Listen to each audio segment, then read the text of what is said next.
Bitcoin has been traveling in the same consolidation range for 2 months now, and we've just had a major RSI breakout. So in today's video, we're going to talk about the macro implications of this range, as well as the bullish and bearish case scenarios based on the short time frame trends. Welcome back to the channel, guys. If you're new here, hi, my name is Jess, and as the channel name suggests, it's all about crypto, trading, and technical analysis. So if you're all about that or you'd love to learn, hit the like button and subscribe to the channel. Alrighty guys, so diving right into the charts here, we're on a daily chart for Bitcoin, and we can see the range that I'm talking about here. So it started from the end of February, and it sits between $60,000 and 72.6. So naturally, these are very critical levels, these two levels in the range here. We can get a better idea of it if we move out onto a weekly chart. So we can see that essentially this range is defining whether or not we go into price discovery. So parabolic behavior, as you guys know, in price discovery, we have no historical levels of resistance. So it's much easier for the price to climb rapidly upwards. And then on the flip side, we have our macro continuation downwards scenario. So that is our bearish case scenario, and that is at the bottom of this range here. So below $60,000, as you guys can see on this macro chart, the next historical range of support sits between 50 to all the way down to $48,000. So that's anywhere between a 15 to 17% correction from that $60,000 level, right? So that would mean potentially another 2 to 3 months of red before we finally move back into these ranges over here. So naturally, that's not what we want at all, considering, we've just had the halving event and we're all kind of hedging on the price going upwards right now. So moving back into the short time frame, we can actually see something quite bullish. So when we first moved into this range, we've been just developing weakness all the way through. Taking a look at the RSI here. The moment we tested that $68,000 level for the first time and then moved to 72, we developed some bearish divergence, right? So the momentum was dropping. We had increasing weakness in the market when we were approaching these ranges of resistance. Okay, so naturally, we're not going to break through when we're seeing stuff like that. And we have continued to decrease in strength the entire time we have traveled within this range. So at all these moments here where we tested these critical ranges of resistance, it has been from a stance of increasing weakness in the market. So naturally, we're not going to break out when we see that. But what we're now seeing is a macro shift in momentum. So this high time frame downtrend here that's existed for the entire 2-month period has now been broken. So we've formed a very small short time frame uptrend on the RSI, and it has been strong enough to create a macro shift in momentum and, push above this downtrending resistance here. So let's dive into the shorter time frame and talk about the specific trends that we have over here and the likelihood of a breakout and what to look for in that bullish breakout. Okay, so we're taking a look at a 4-hour time frame chart here. So most recently, we've had a breakout of this short time frame downtrend, so this major short time frame downtrend over here. Right, so that breakout in coincidence with the breakout of this RSI downtrend over here led to a, complete reversal on the short time frame trajectory of the price action. So we had a couple of deviations below $60,000, signaling that increase in momentum and volatility. So that's generally a good sign because deviation below, we tend to start to see higher potential for a breakout if we make it to the top of the range. So we had that deviation below and we bounced on $60,000 as a base of support. So that's great to see. And now we are attempting to move to these upper ranges over here. So within this move, this short time frame uptrend here, we can see it's being created by these 3 high lows over here. So we have our very first one at 62.9. We have our next higher low at 64.25. And then we have our third higher low over here. So the actual higher low position over here is this one at around 65.8, but we have our sell side liquidity for that bounce here at 65.5. So that is our current short time frame uptrend, and as you guys can see, that short time frame uptrend is currently attempting to push past this slightly larger resistance, downtrending resistance that we have over here.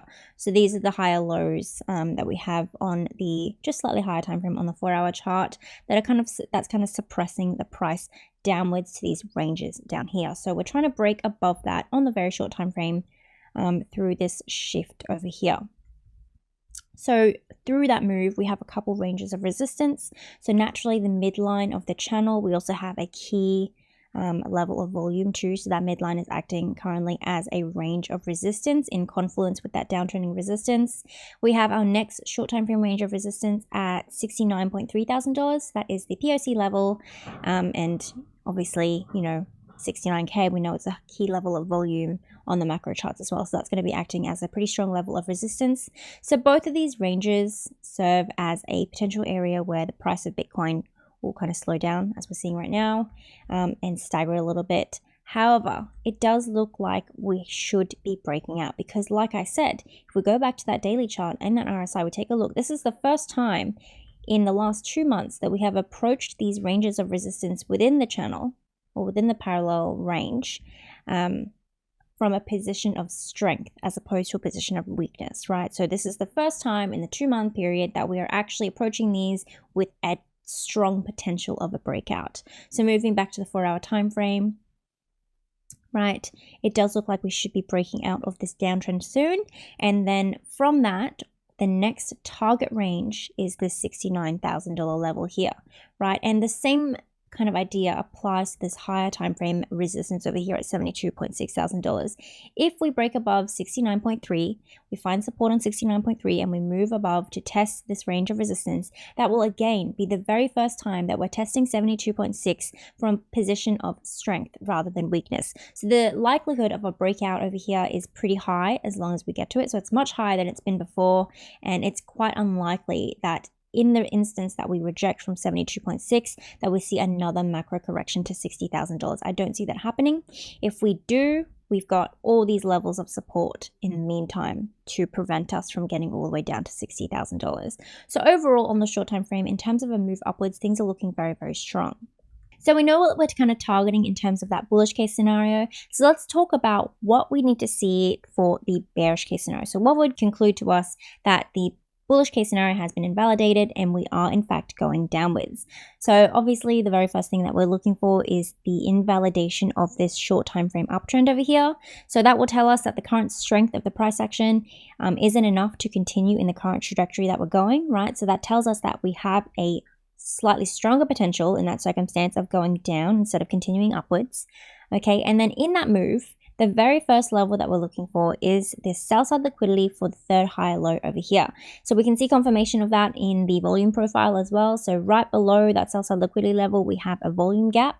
Okay, so that tells us that falling below this level over here at $65.5 thousand, it is very likely that we move further downwards to these lower levels over here. So we have a little bit of volume over here at $65,000, but our key level of support on this little range here is at $64.2 thousand, that second higher low.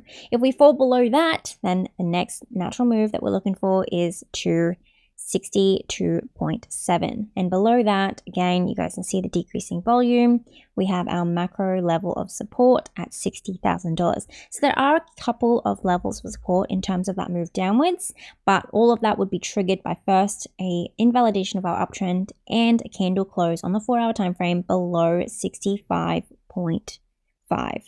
Alrighty guys, that is it for the analysis for today. If you enjoyed the video or you learned something, don't forget to like and subscribe to the channel down below. It really does help me a lot. And if you want even more content, I do have a free Telegram channel where you guys can get daily Bitcoin updates as well as crypto and economic news. If you're interested in my VIP channel, you can check out more details over here. VIP gives you exclusive access to my personal trade setups, including entry points, stop losses, and targets, as well as trade justifications and a risk management and trading journal. If you are a trader, don't forget to sign up down below to BitGet and BingX to get 15% off your trading fees. Hope you guys have a really great week, and I will see you next time. Bye!